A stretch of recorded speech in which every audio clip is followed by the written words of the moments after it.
Haunting of Gabriel Ash by Sam Grice.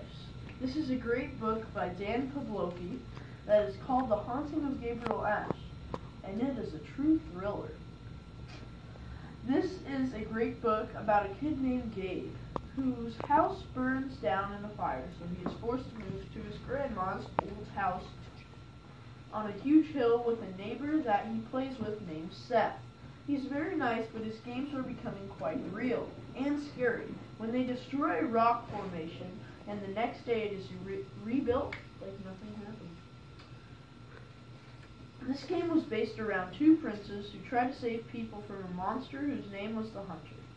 He was mad that Seth was pretending it was real, so he did not play the game with him again and decided to hang out with other kids at the school named Mozzie, Felicia, Ingrid, and Malcolm. He had spent the next few weeks chilling until he looked out the window and saw something tall, scary, and very deadly at the edge of the woods. He was scared and decided to ignore. He soon had to babysit his sister while his grandma and parents went on a little trip to town for a couple of hours. He and his friends went over while he was babysitting Murray, his little sister. Everything was fine until a puppet that his dad was working on came to life and laughed at them. They got to the puppet to see who was inside the suit, but there was no one inside.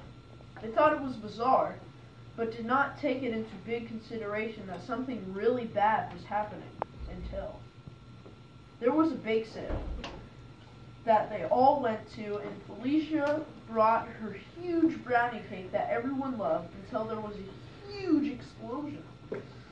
He thought that this was tragic and ran out as quick as he could out of the building and checked if everyone was okay.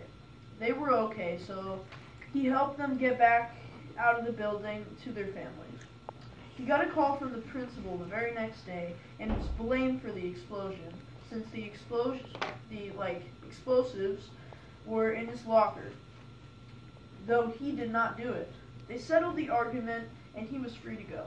He returned to his house, and someone came up to his bed laughing, but then took off the bed sheets, and Gabe was slammed to the ground. His parents ran into the room, asking what happened. He told his parents that the Hunter came into the room and slammed him to the ground, and they didn't believe him. He was feeling a high need to tell Mozzie and Felicia about what happened to him. But when he returned to school the next day, he heard everyone had the same thing happen to them. He was surprised and shocked. He knew it couldn't be Seth, so it had to be the Hunter. His grandma made many horror books as the artist, so he checked in the library and found a book on the Hunter. He looked inside, and it looked exactly like what he saw in the woods.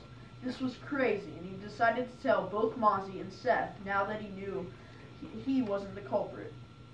When they all met up at Mozzie's house, he showed the book, and they were both terrified and shocked at the same time, because they knew it wasn't just made up by his brother, but also this author.